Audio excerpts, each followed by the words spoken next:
Welcome in tonight. This is a special edition of Live Weather Impact. We're going to be talking about the drought for the next hour, all of the impacts that it has here on the Carolinas, including our water supply. Meteorologist Brittany Voorhees is going to be with me. She went to Monroe today and got an idea of how they're dealing with the drought. They have 3 man-made lakes, all supplied by rainwater only, and how it's impacting their water supply. We're going to talk about how the drought impacts wildfire. That's something we've seen a lot this spring. We're going to talk to a volunteer who's been tracking some of the wildfire this season in the Carolinas in a new app that's available here in the Carolinas, Watch Duty. It's a great app. We'll talk about that. We're going to talk about how bad the drought is across the Carolinas and how climatologists in North Carolina kind of classify drought, because it's kind of confusing. Sometimes you think it's just about rain, but it's really about all these other indicators that are a side shoot from the lack of rain. And could we see some relief coming up? Maybe this hurricane season or going into the fall. That's going to have to do with El Nino, but that's still many months away. So that's all coming up tonight as we talk about the drought. So let's get right into where we are with the drought. Let's go to the drought monitor. Again, we know this graphic well. It gets updated every Thursday, and the drought monitor data goes Tuesday to Tuesday. So I know it's kind of confusing. Basically, they keep track of the data from Tuesday to Tuesday, and then crunch the numbers and then put the map out on Thursday. So you can see 95% of North Carolina is severe drought, 93% of South Carolina is severe drought. But the stunning part in the last week has been the increase in extreme drought. 33% of South Carolina and now 22.3% of North Carolina. This has really caused the drought to get a lot worse. And so the question we get, and I know Brittany and I get this question almost daily from viewers and from friends, and I heard that all weekend when I saw people, when are we going to get rain and how much would it take to get out? Here's the stunning thing. In a month, we need about a foot to 14 inches of rain. That's not going to happen. All right, if it did, we'd have a flood. And so it's going to take a lot of rain over a very long period of time for us to get out of the drought. And what are the actual chances of that happening? Well, in 1 month, Charlotte only has about a 0.5% chance of that happening. In 3 months, it's only 5.2%. So you got to get the idea. All the indications are that this is going to go on for quite some time, that we're probably not going to get out of this drought this spring or even in the summer. And the reason I don't think that's going to happen is you got to look back at the history of this drought, because if you look back at the last 12 months of rainfall for the Charlotte area, and this probably could be almost any location in the Piedmont, only 2 months have had above average rainfall, and that was last May and last August. So pretty much since the fall started last year, September, October, November, December, the drought picked up. And then this spring, it got worse. So we've been in a drought really since last fall. But what happens over the winter time when you're in a drought, because things aren't growing, because evaporation rates are lower, the days are short, the daylight hours, I should say. The days are all 24 hours, but the daylight hours are shorter. And people just aren't using water as much. We don't notice the drought during the winter. But once we got into the spring and things started growing, they used up what little moisture there was in the topsoil. That goes. People start watering. They start recreating out, and they start using a lot more water, filling pools, all those things. So now if you're wondering why is the drought getting so much more attention, it's because the impacts have increased dramatically. And they do this every spring as we get into the wildfire season and we start getting into the growing season. And one of the biggest impacts, obviously, is to our drinking water. We've got voluntary restrictions, mandatory restrictions in a lot of locations. And I'm going to bring Brittany in real quickly. Brittany, you went out to Monroe today. And unlike Charlotte, which has this huge water supply, we've got the Catawba River chain, which there's a lot of water. Union County, not so much. They've got a much smaller supply, and they're starting to see real problems. Yeah, they are. Right now, essentially this time of year, when we have a 90-degree day like this past Saturday, there would be folks out on the boats, a few people having picnics, people going swimming, and that's in all 3 of their lakes. So Lake Monroe, Lake Lee, and Lake Twitty. And so Monroe goes into Lee, Lee goes into Twitty, but we don't have another major water basin, like you mentioned, like the Catawba River basin that flows into them. They're 3 man-made lakes. They essentially get most, if not all of their water from rain or reservoirs that previously existed from largely groundwater and other rain. Now, their biggest thing right now is that, kind of like us, you just showed the graphic, they haven't seen a lot of substantial rain since August of last year. And looking back at comparisons to the 2007 to 2008 drought, where essentially it started that winter 06-07, there was a La Nina. They were really dry all throughout the year of 2007, and then started 2008 very dry, and it really lasted all the way until August of 2008, where we got some rain from a tropical system. So that's like 18 months essentially of these drier than normal conditions. So right now we're in that level 1 water restriction, which is voluntary, but they were in a level 3 at that point. And so if you're someone who lives in Union County in the city of Monroe and you're thinking about what those restrictions were, we still have 2 more levels to go, but this is kind of just like the tip of what could happen. And so their big message was what we've kind of all been saying, is that try to do as much conservation if you can using those voluntary, again, restrictions, but essentially do everything you can until things change and you're being told you have to do them. So.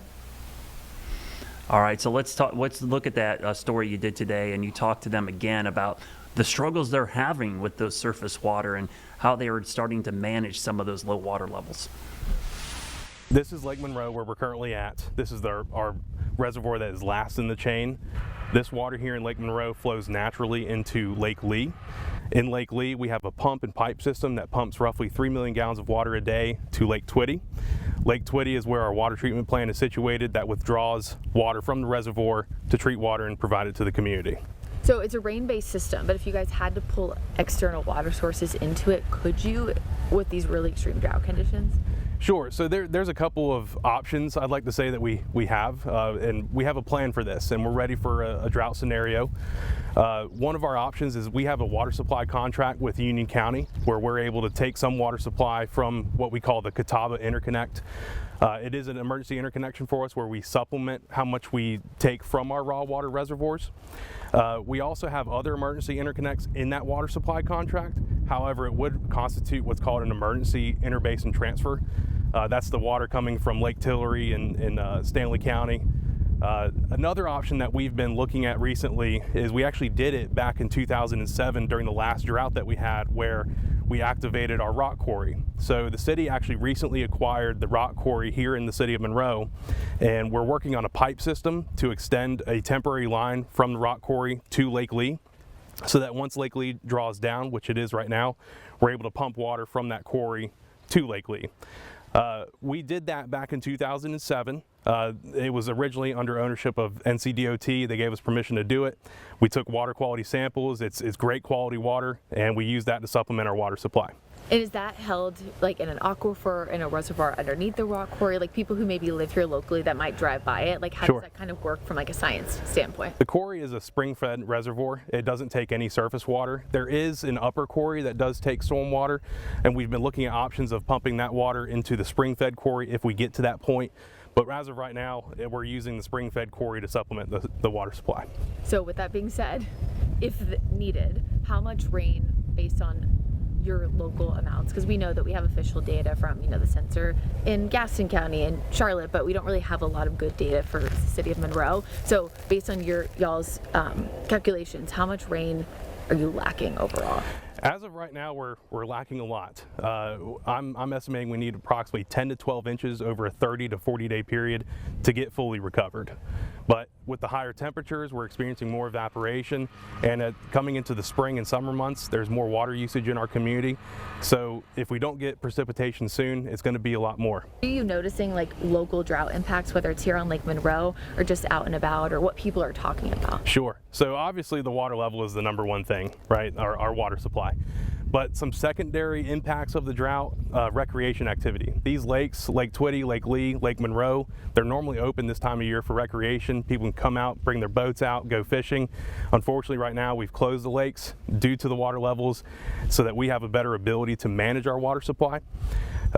Union County has a lot of agricultural business, and I'm not necessarily in that business, but I know that there's some impacts there as well with the crop conditions.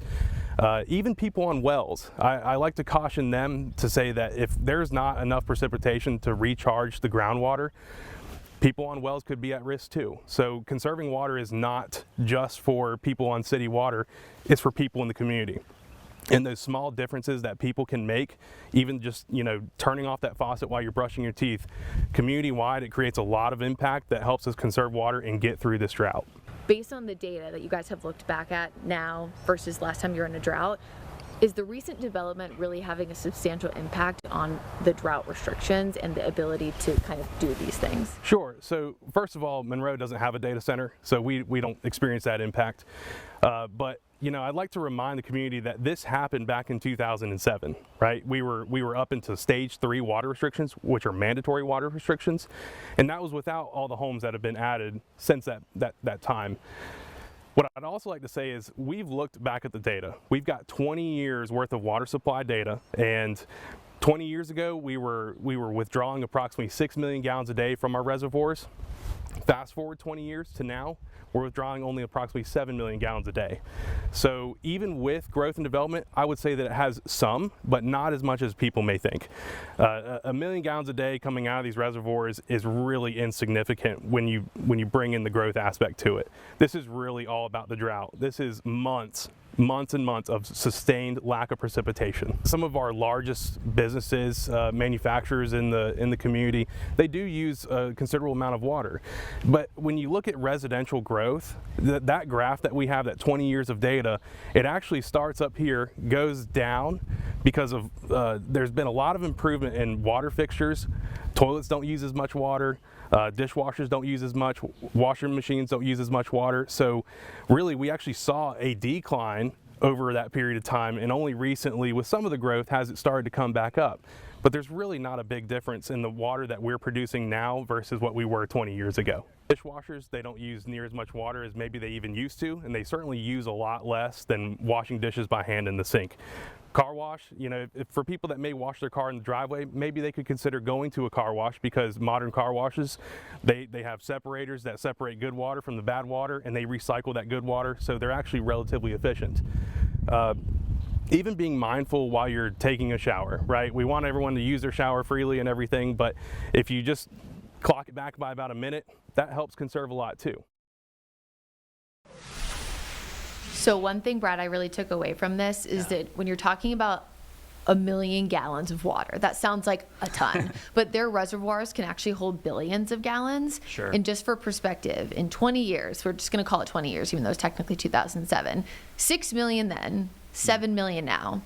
Well, the city of Monroe, this is approximate, has had a growth from about 26,000 people to about 42,000 people in that same 20-year period. Yeah. So if you're talking like a 60% growth of people, but we're only adding 1 additional million gallons of water, those do not correlate. So I think that was a big thing too. And we talk about this again all the time in the Weather Center, but in our field, like, this is an opinion. We're looking at science. And so he actually showed me the data, and I have the graph, and it is going to be part of our story that's going over on WCNC.com. But you can actually see that it started off kind of high. It actually dipped because of the efficiency of the washers and dryers, the dishwashers and stuff. And you can see it go back up. But still, realistically, in 20 years, 1 additional million gallons of water is a drop in the bucket, no pun intended.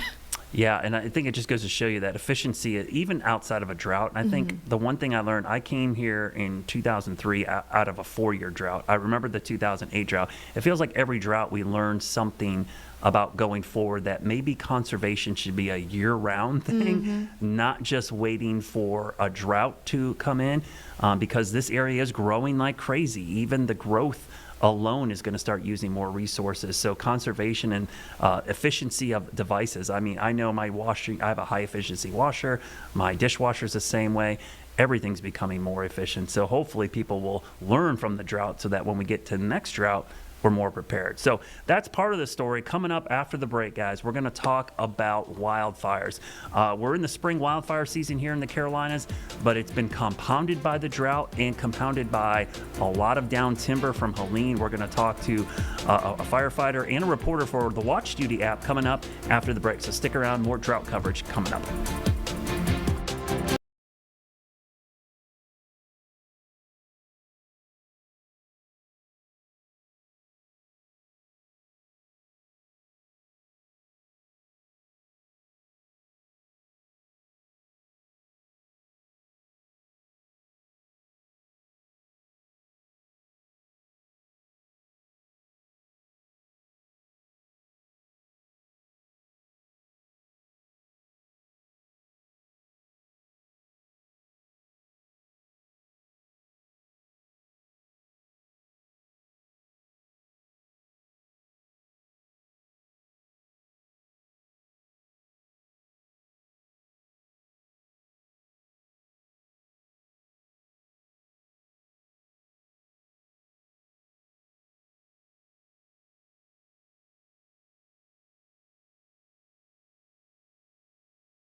Welcome back. You're looking at a live view from our Anson County camera over in Lowellsville. That's the PD River. You can see how low the PD River is right now. That's another huge basin in our area. The PD River flows down through southeastern North Carolina into South Carolina and down into the PD region and eventually Myrtle Beach area. So the water's low everywhere, guys. And part of the problem with a lack of rain, typically in the spring, is that we have a high fire danger. And this year has been a little worse than others. And I'm going to bring in a special guest from Watch Duty, which is a great app, by the way.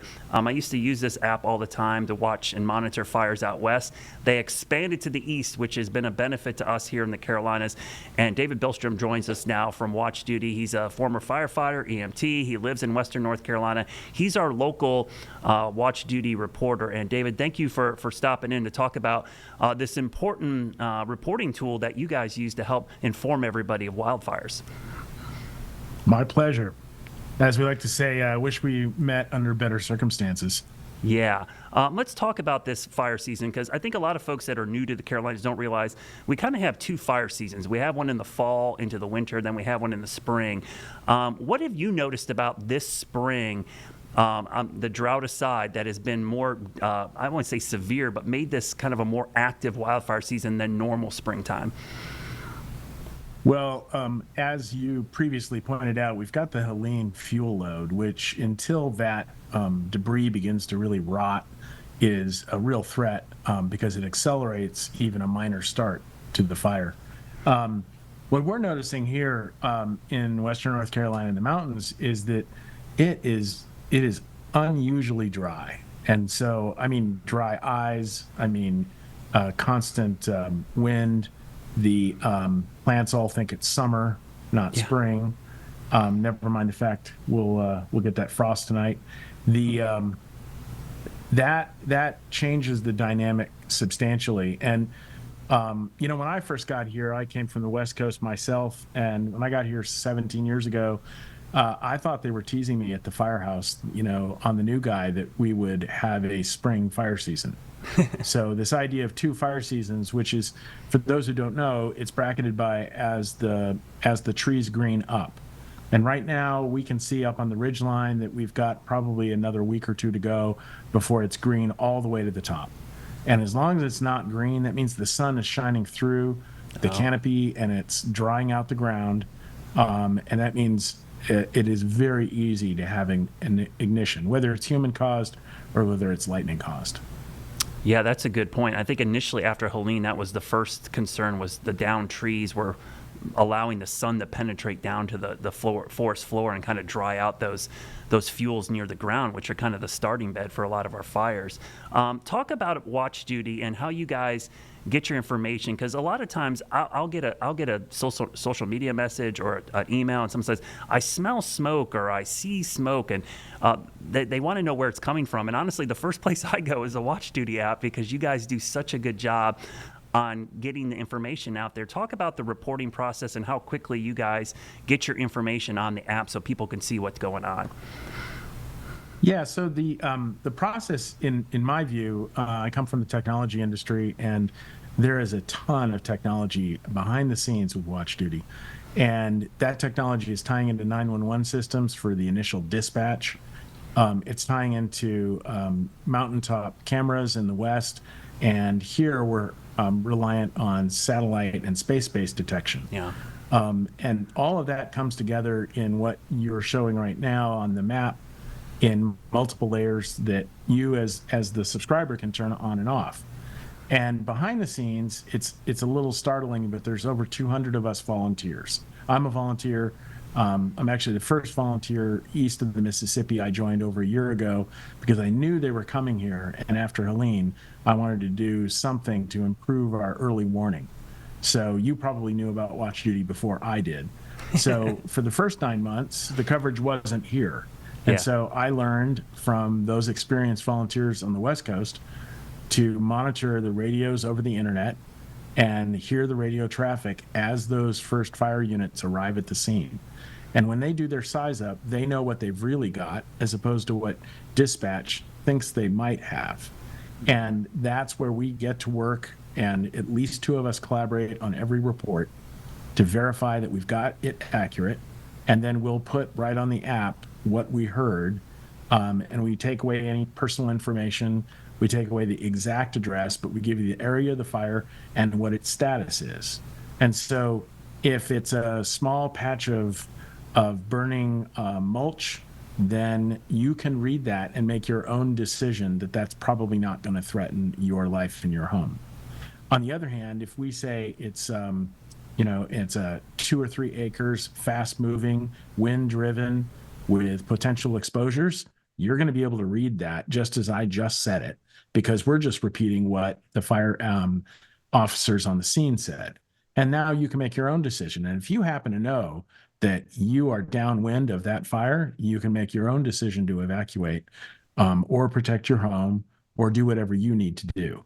And that's where that smell of smoke, I don't know what's happening, that you experienced, versus, okay, it's a smell of smoke. It's a prescribed burn. It's a good thing. Or it's a threat.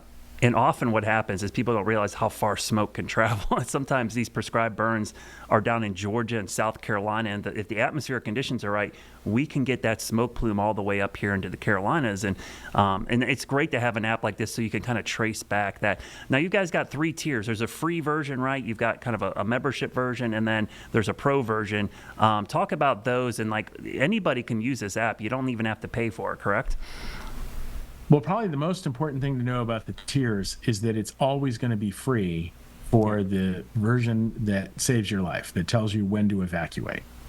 And that's a commitment that this organization's made, because although it operates like a technology company, and it has this nationwide coverage and paid employees as well as all of us volunteers, it's actually a nonprofit. Yeah. And that allows it to be mission driven and committed to that early warning.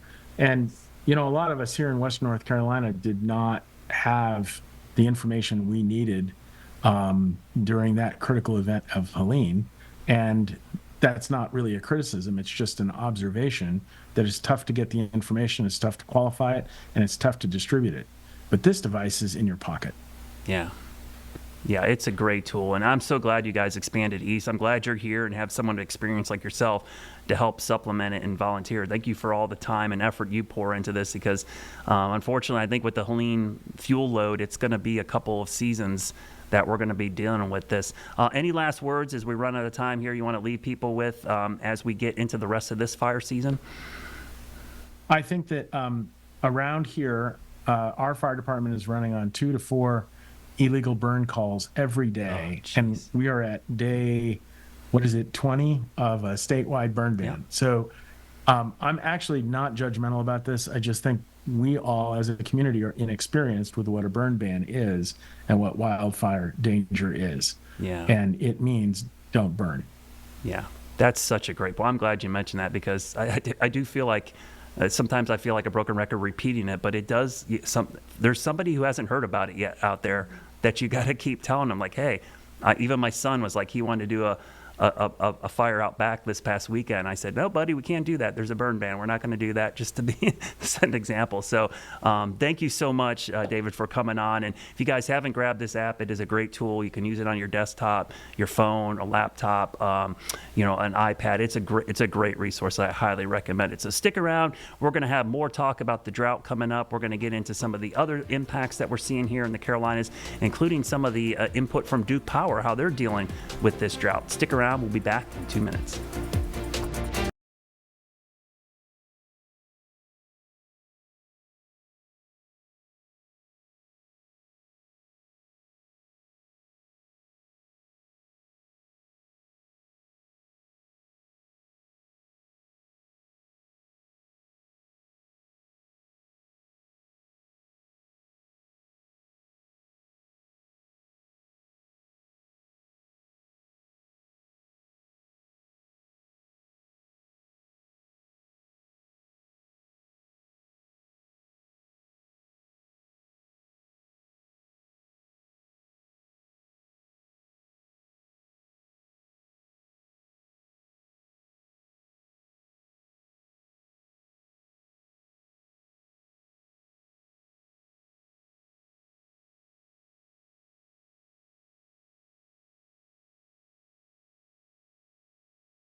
Well, welcome back into Live Weather Impact as we talk drought tonight for an hour. One of the big things about this drought is you have different types of drought. We get flash droughts, we get short-term droughts. This is becoming more of a long-term drought, as I mentioned, going all the way back to last fall. Our Becca Birdsall talks about some of the ways you can decide whether this is a flash drought, a short drought, or a long-term drought, and what those factors are. The Carolinas saw the first emerging signs of drought last fall. 9 out of 12 months in 2025 were below average. So far this year, every month has had a rain deficit that has worsened the drought.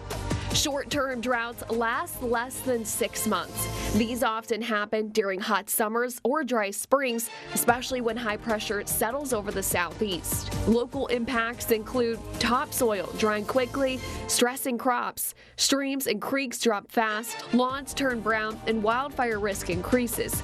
Water supplies are usually okay at first because reservoirs and groundwater still have reserves. Most short-term droughts in North Carolina can improve quickly when tropical moisture, slow-moving fronts, or coastal systems return. A flash drought develops rapidly, sometimes in just a few weeks, especially during late spring and summer. Flash droughts are fueled by above normal temperatures, strong sunshine, low humidity, and persistent winds that pull moisture out of the ground. Long-term droughts last 6 months to years, and they're the most damaging. The key impacts: reservoirs and groundwater fall, wells run dry, especially in rural areas, agriculture losses mount, affecting crops and livestock, and rivers drop to historic lows. That impacts ecosystems and hydropower. Communities face water restrictions, burn bans, and economic strain. Once a long-term drought sets in, one wet month isn't enough. It can take years of above-average rainfall for full recovery. With the Weather Impact Team, I'm meteorologist Becca Birdsall. All right, so we know we're in a long-term drought now, and one of the offices and one of the great institutions in our state is North Carolina Climate Office, and we have Corey Davis from the North Carolina Climate Office. And Corey, thanks for joining us. You guys track all things climate here in the state, and one of the first things I do on Thursdays when the drought monitor comes out, I love reading your guys' synopsis of the drought for the state. Talk a little bit about this drought. We know drought is cyclical here in the Carolinas. What have you noticed that is unique about this drought this go around? Well, Brad and Brittany, thanks for having me. I like to say that droughts are a little like snowflakes. Everyone is unique, and sometimes we go several years without any at all. And that's the case right now. We've been lucky. Over the last 5 to 10 years, we have been in a mostly wet climate here in the Carolinas. Of course, that means we've had some pretty heavy rain events. You think about Florence, you think about Helene, but it also means that the few droughts we've had have been more of that short-term, even flash drought variety. They've lasted for a few weeks, a couple months at the most, and then they faded. We've gotten some good rainfall, and that's really ended those drought impacts. So we really have to go back to 2016 in parts of western North Carolina, 2007 and 2008 across parts of the Piedmont to find a drought that has lasted this long and reached this level of severity. We're now at the D3 extreme drought level. That's only happened a handful of times in the Charlotte era, in the U.S. Drought Monitor era, which goes back to 2000. So it's definitely a rare event, and this is one of the few times where we've seen that extreme drought emerging during the spring. We talk about the origins of this drought. It really didn't start over the last month. It started 6 months ago in the fall, and over that time we've seen those deficits increase, like your graphic now is showing, month after month of getting below normal rainfall. And it's like that drought was hibernating all winter, and now it's woken up like a really hungry bear. We've had some dry and hot weather over the last few weeks, and that has just poked that bear. That's why we're seeing those impacts seem like they're suddenly emerging, but again, this has been brewing in the background for several months now. Yeah, Brittany and I talk about this all the time because during the winter, I felt like we talked about the drought a lot. But for the public, it's hard for them to recognize a drought during the winter months because everything's dormant and there's no vegetation and they're not using water as much. And when it does rain in the winter, it tends to just sit in the topsoil. So this comment we got all the time, we'd release the drought monitor and they'd be like, what are you talking about? I got mud in my backyard. And they didn't realize that's just water sitting on the very surface.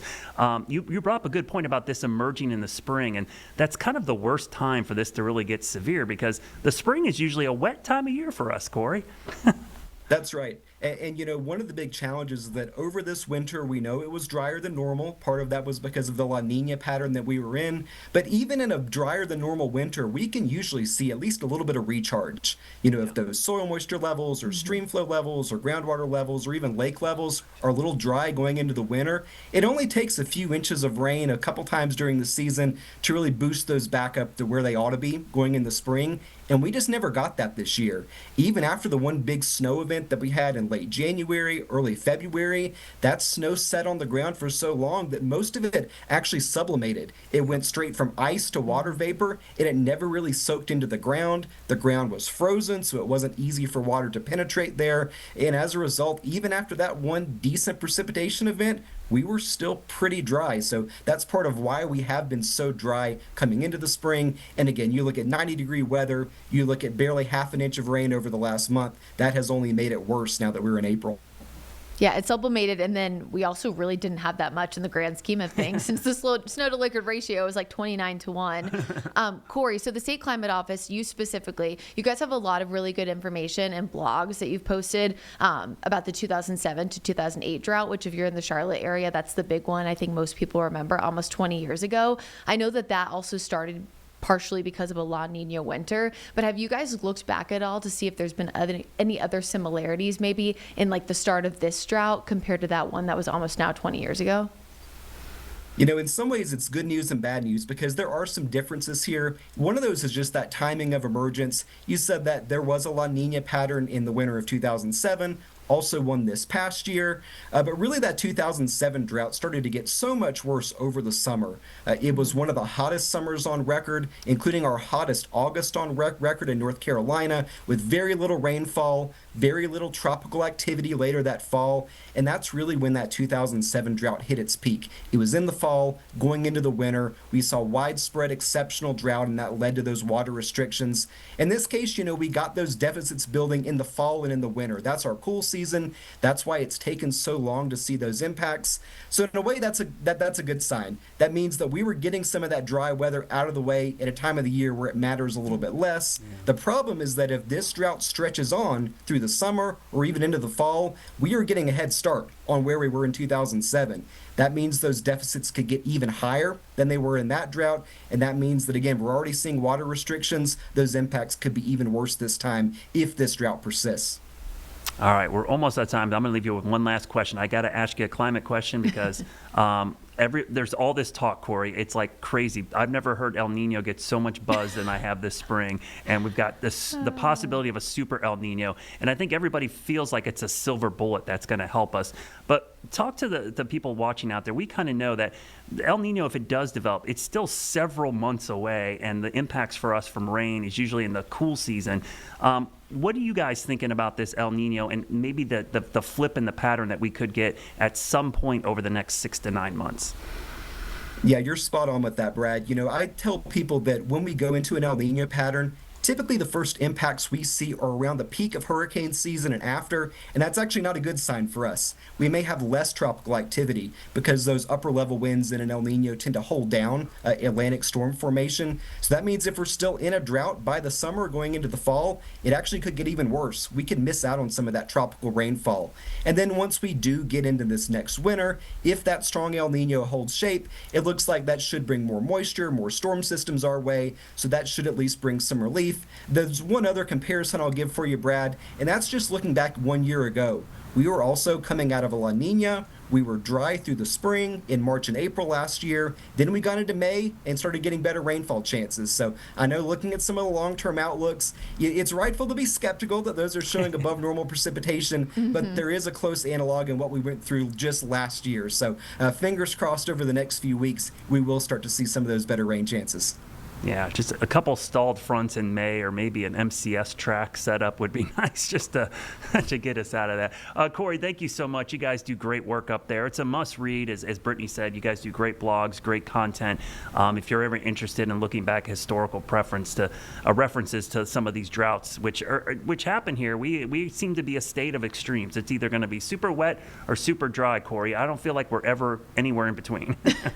Yeah, you said it. And the farmers feel the same thing. If it's not enough rain like it is now, then it's too much rain and their fields are flooded. So yeah, it affects us all. Yeah, absolutely. All right, Corey, thank you so much from the State Climate Office. Great site to go to. We're going to talk more drought. We're going to talk a lot about the long-range forecast, a couple other things. Going to talk about the levels of drought, what they mean. That's all coming up after the break, so stick around.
All right, welcome back. Well, the drought affects a lot of things. And one of the things about an emerging drought here in the spring is we don't quite know how it's going to impact crops yet because the farmers are just putting these crops into the ground. That's been the difficulty this spring. But there are some cool season crops like strawberries that have been impacted. Winter wheat, 30% of the crop is considered poor right now. We're going to talk to some of the strawberry farmers about how the drought's been impacting them this spring. Here at Hall Family Farms, rising costs are putting pressure on their operations. I spoke with the owner. He says they're doing what they can to absorb some of the costs so they don't reach the customer. Well, I see the pretty one there. Tuesday is the first day of the spring season at Hall Family Farm in Lancaster. Families fill the property picking strawberries, eating and playing as many stay in town for spring break. With gas prices, we're not going far. So just trying to do something local and support local. Owner Kevin Hall says it's a welcome sight. He says his entire farm runs on diesel and rising fuel prices are taking a toll, so he needs the business. I chose to have a fill-up done yesterday, actually, and it ended up costing $400 more than what I would have paid just 6 weeks ago. So that hurts. But with families also feeling the financial strain tied to the war in Iran, he's doing what he can to keep it affordable. We did stockpile some materials, so we're going into the season in pretty good shape. Food prices have gone up. Fertilizer prices have gone through the roof. It's something that I can do with my kids that cost per pound instead of having to pay for an event. However, Hall says prices could increase this fall as crops like pumpkins and the corn maze requires more fertilizer. To run our irrigation pumps, particularly on the corn maze, It does, because it takes a lot of electricity to run the pumps, and we have to run them for 24 hours a day, days on end, to match what one good heavy rain could deliver to us. North Carolina's Department of Agriculture and Consumer Services has programs that helps promote sustainability for farmers across the state. In Lancaster, Autumn Bracey, WCNC Charlotte. All right, that was our Autumn Bracey talking about the effect of farmers. We heard from a lot of farmers having issues just getting seed in the ground because the ground is so dry. Now, you hear us talk about all these drought levels. We've got severe drought, moderate drought, extreme drought, and a thing called exceptional drought, which is the worst. And our own Chris Mulcahy breaks down what each of these drought classifications actually mean. When looking at a drought monitor map, white means all is well, but the precursor to drought is D0 or abnormally dry. This means lawns may be turning yellow to brown. After this, drought becomes official. Moderate drought, D1.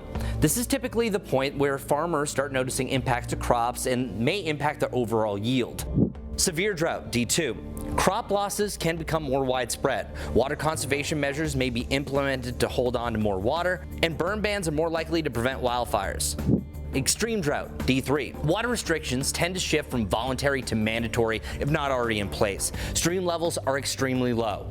Lower lake levels may completely close some recreation areas. The worst case scenario of all of it is D4, exceptional drought. At this point, our daily lives are affected from mandatory restrictions, preventing you from watering your yard or even washing your car. Farmers suffer substantial losses, and this could affect grocery store prices. Reservoirs are low, well water is low, and a town or city's water supply becomes critical. So how do you overcome drought? The obvious answer is more rain, but it's a little bit more complicated than that. Winter is the best time to replenish rainfall since vegetation doesn't need water like it does in spring. The general rule is slow and steady lessens the drought. A slow rain over a long period will soak into the water table compared to a heavy rain where a lot of it runs off. Drought over long term can weaken trees, affecting fall foliage and making them more susceptible to storm damage. So thanks for raising your drought IQ with me. I'm meteorologist Chris Mulcahy. All right, yeah, we don't ever want to see that exceptional. It's bad enough to have extreme. Exceptional drought is when you know you're in deep, deep trouble. So, the number one question we have every day, when are we going to get out of the drought? When are we going to see rain? I get this all the time. I know Brittany answers this all the time as well. Coming up after the break, we're going to try to answer that question and talk about what the long-range forecast looks like and whether or not there's any hope for rain in the foreseeable future. So stick around.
All right, welcome back. You're looking at a live view from Lake Norman. This is from our WCNC tower camera over in Gaston County, so it's a pretty far look. So if you're seeing some shaking, because we're zoomed in pretty far.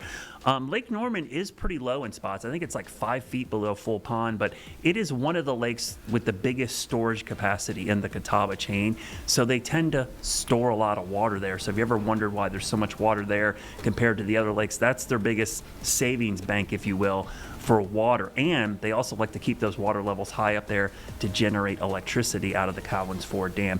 Brittany Van Voorhees joins me now. And Brittany, one of the things that we probably get asked, I mean, this weekend I was at a party and every person, I don't know if they just, because they have nothing else to talk about, they everyone wants to talk about the weather. And the first thing I do, and this happens to you, I know, people would talk to you about the weather. And you probably hate talking about your job. I'm like, no, I love talking about the weather. But everybody was like, when is it going to rain? And, usually we would say, oh, there might be a chance Saturday. But I've had to say repeatedly, there's no chance of rain in the foreseeable future. And I know it seems like a cop-out, but it honestly has been kind of the way it's been the last 2 months. Yeah, I know we've talked about this, but it's felt like the drought has been a big feedback loop where we've already been hot, the ground has been dry, and this is actually what my weather IQ is going to be on Wednesday, so a little teaser for you. But, it's been so hot and dry, so essentially when the sun is, warming up the ground, which is how it works, right? Sun warms up the ground, then eventually warms up the air. When you have a wet ground, it actually takes some of that energy, but when it's dry, it's a lot hotter because it really has nothing else to do. Well, then if you already have high pressure overhead, that dryness just prolongs the high pressure, makes it stronger. And so when you eventually have a storm system that's trying to break it down or push it out of the way, for lack of a better term,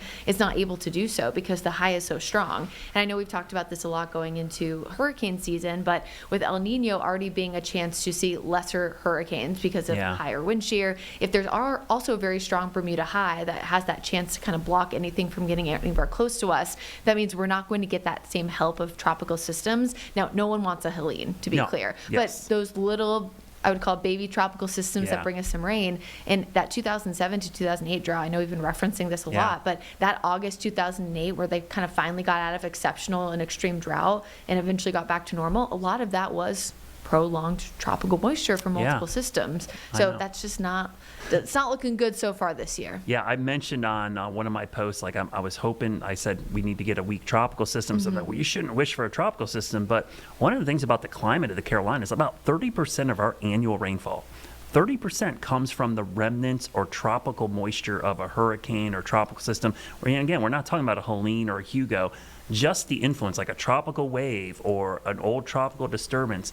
It does help produce a lot of rain, Brittany. And unfortunately, if you don't get those, that actually makes the summer chance of getting out of drought look almost like not possible. But we want to look towards the weekend because the last couple of fronts that have headed our way, when was that rain, James? That was, I haven't seen it rain that hard in a long time. I was going to say, it could have been, it could have been that the Charlotte FC match, right, where it poured on Bank of America Stadium. I mean, that's a severe weather day. That was a couple like 3 Mondays ago, I think. Oh yeah, well was that when we had the tornado? Yes. Yeah. And so we had some rain then, but it feels like every front that heads our way, and we kind of joke now in the weather office about this, like, every front, it looks like 60% on Monday. By the time I get to the weekend, it's down to like 20%.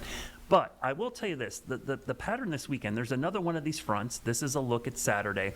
And again, I don't think this Saturday front is going to be like a deluge or anything. I think what's more promising to me, and this is kind of what you look at as a meteorologist, not the specifics, but the overall pattern, the fact that another front arrives just a couple days later on Tuesday, to me, Brittany, that's a sign of a pattern change because that's kind of more normal in the spring. Like every 2 to 3 days, you should be getting a weather system in here.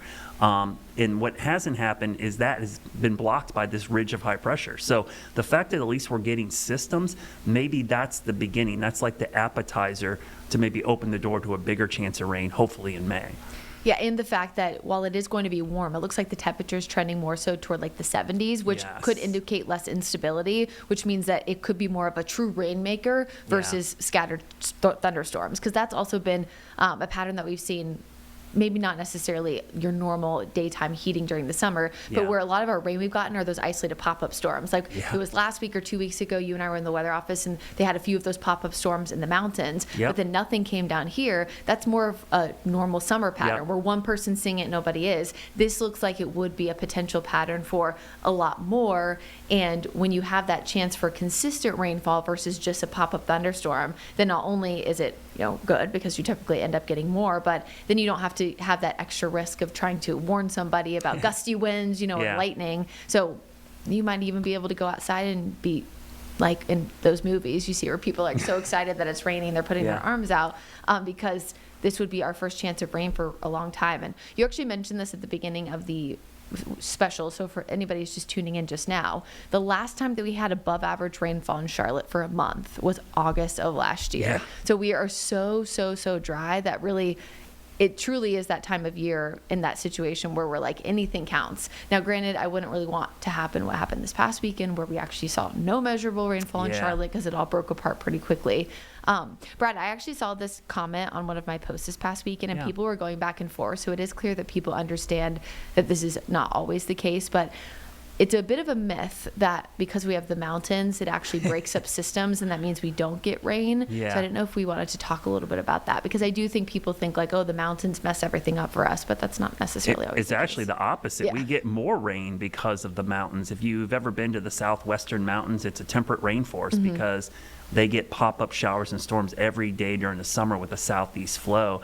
I think where that myth comes from, Brittany, it's when you get those strong cold fronts from the northwest and it's a shallow line of convection. When they move over the mountains, two things happen. One, the mountains are cooler, so there's cool air. It's more has to do with the cool air over the mountains than it is the actual mountains themselves. But remember, thunderstorms are 30, 40, 50,000 feet tall. The Appalachian Mountains, while they're impressive, that's a bump in the road for those storms. That's really, if you were going to block moisture from getting here, you'd want to have a mountain chain to our south, blocking the inflow of moisture from the Atlantic or the Gulf. That would make us dry. We would be in a rain shadow then. The mountains actually bring us more rain than they do, which usually is a problem like we saw this weekend, Brittany. The reason that line of that front died is because it wasn't moving into the mountains. It was moving towards a mountain of high pressure. All the dry air. Dry air, and it couldn't get here. So it was more to do with that. But when we look at the 6 to 10 day outlook, Brittany, this is probably, I think Alex talked about this at 6:30 when we were doing our live weather impact. This is the first time in a long time we've seen the what we call the Climate Prediction Center outlook with at least a 30 to 40% chance of above average rainfall by the end of the month. So there are hints of a pattern change, but as we've been saying, this is a long-term drought. Droughts don't form overnight, they don't go away overnight, and so I don't think we're going to be out of this drought anytime soon. Now, could we see improvement? Absolutely, but I think it would be until next winter that we're completely out of it. And I think just people need to prepare for that. Well, you did a great story today going out to Union County and talking to them. And I think one of the things I would love for people to do is just be smart with your watering year round, whether we're in a drought or not. I don't know how many times I see people water in the middle of the day, water during a thunderstorm. It's like if we would just do common sense stuff year round, we probably wouldn't run into these issues as quickly as we are right now. I'm pretty sure it was us talking about this a few weeks ago, but somebody compared the drought to like your health. So if you don't, take your vitamins or eat, leafy greens, yes, you can have dessert every once in a while, right? But doing everything, in moderation and making sure you're being healthy and going on walks and trying to, have proper fitness, whatever the case is. If you are like my dad and have high blood pressure, like take your medicine, your health breaks down. And so most people, not all, try to make sure that they're maintaining their health all year round, life round, so that they don't have to go to the doctor only when things are starting to get bad, because it's much harder to come back from that. A drought is a similar way. You want consistency, whether it's with rainfall or with people being conservative, that's what I'm saying for, with their water intake, because you don't want to wait to be smart, whether it's water or something else that's environmental related, like fast fashion. I could get on a tangent about that. But you want people to be conservative all year round, all month round, because that's how you get into an issue. Yeah, you bring up such a good point. When we're going to, one day in the near future, it's going to rain, Brittany, and I know we're going to hear it. Is the drought over? It's not about a one day, it's about consistency. As you just mentioned, the whole health thing is, it's consistency. The time to get healthy isn't when you get sick or when something bad happens. You need to be healthy all the time so that doesn't happen. That's kind of the way with the drought and rainfall in general. The reason our environment here is so lush and so beautiful is that we tend to get consistent rainfall. These crazy extremes of too hot, too cold, too hot, or too dry, too wet, that's not good. Like, we can adapt to it as humans, but our environment cannot. Plants and animals cannot adapt as quickly. Like, on a hot day, we can go inside, turn the air conditioner on. An animal stuck outside on a hot day, it's stuck in the heat. There's nothing they can do. So